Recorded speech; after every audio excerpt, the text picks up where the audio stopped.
Hello everybody, I am Iona.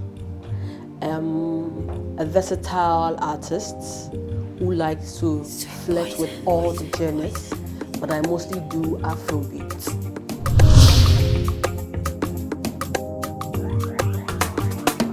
My problem with it is that on that day, two beautiful female artists were made queen mothers. But as usual of us and our inhwehwɛnimness, somebody's name was mentioned and the other person's name was not mentioned.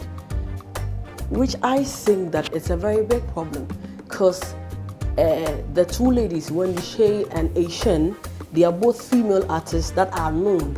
It's different if maybe Iona was not known, but she's a known person, she's a known artist. Everybody knows her name, I think. So I feel that it was not fair that if the two of them had a coronation of a sort to be queen mothers on the same day, and then there were even pictures of both of them. There are like pictures of both of them in one picture, and then they'll put up that picture and just mention one person. I feel it's very wrong, because you are making it look as if the other person is not important, and in so doing you're going to create enmity between the ladies. And we claim that, oh, we want peace, and then artists should love themselves, and ladies, we don't love. I feel that some of these things are the reason why, or they are some of the reasons why the ladies will not love themselves. So that is my problem with it.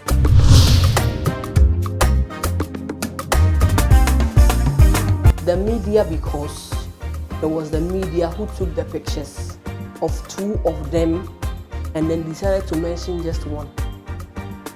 I don't think any other person is supposed to be blamed, because this was like a trending affair. Like two big female artists were made queens. It's not as if it's something hidden that a particular artist needs to get their bloggers trending it. I don't think that was the case. It was something about two big female artists in Ghana that were made queens. So there's nobody else to blame but the media, because they are the one who took the reportage and decided, well, not all the media houses, there were people who did justice.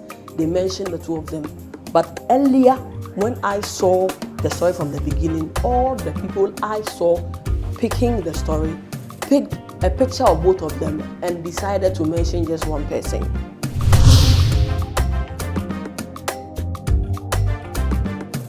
Well, as I said before, I don't think it has anything to do with Wendy Shay's team having a good publicity.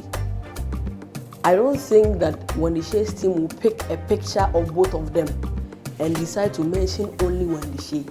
If they did that, it means that they have an intention of making the other person look like they are bad. And I don't think that Rough Town Records would want to do something like that. I don't believe they would want to do something like that.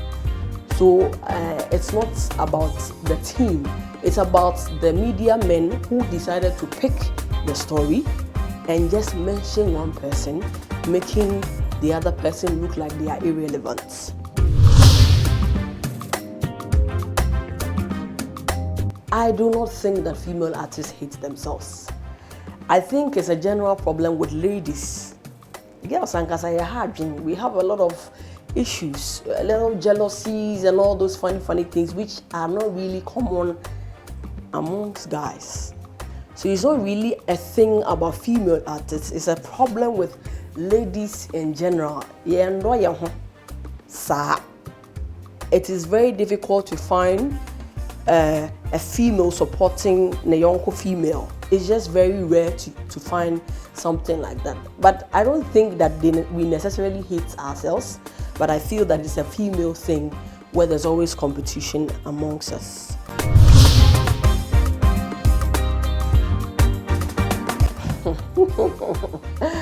This is a very dicey question.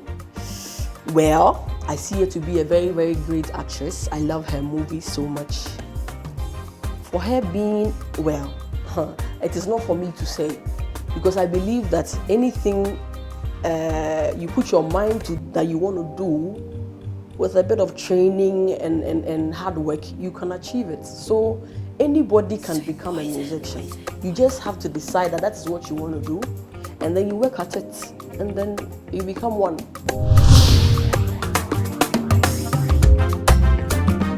She has already broken through, in the sense that she's a big actress in Ghana. People know her already. So she doesn't have to go through what a very new artist will go through to now get to be known. You know that before you break through, people have to know you. It's not really about your music, it's about people knowing you. Once people know the image or the brand, it is easier to sell the product. So for Emelia Brobbey, she's done that already. She's already marketed herself. Her brand is solid. So she's already broken through. That's what I think. Okay, so the reason for doing the cover one is because I didn't like the way a lot of people were backlashing her. I feel that she decided to show us that she could also sing. So if there was a problem, I think the best thing was to have helped her, like what Bullet did. I've seen a couple of videos of a new song she's releasing, and from the way it sounded, it means that she had done better than she did before with the help of Bullet. And that's what we're supposed to do, and not to make fun of her.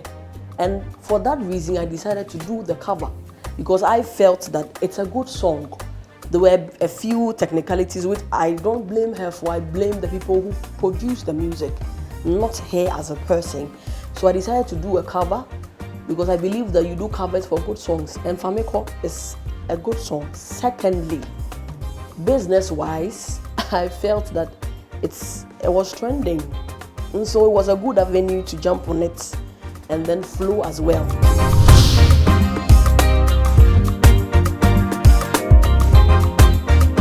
Well, I think what I said previously was that, I was asked to choose between three things: alcohol, weed, and sex. Which of them do I think will help me before a performance? And I chose sex, because I know of all the health benefits it comes with it. Oh, but I didn't have sex yesterday. I didn't have sex. Actually, I was flowing, so there was no way I could have sex. And I had to jump in the car from my village, rush down and do a couple of things. So there was no time for it. But I put up a good show anyway.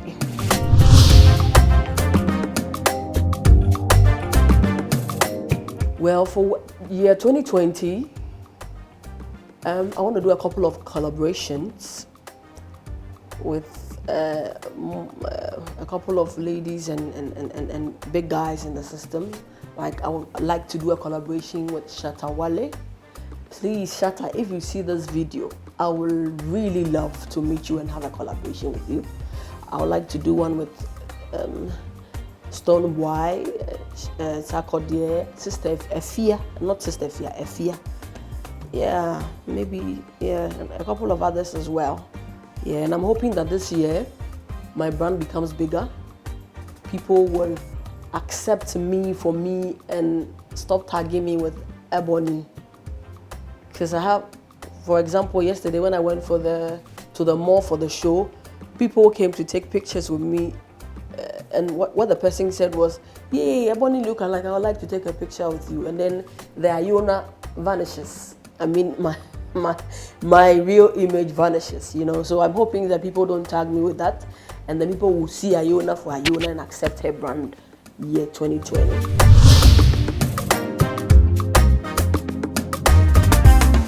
But the biggest female artist in Ghana is Efia.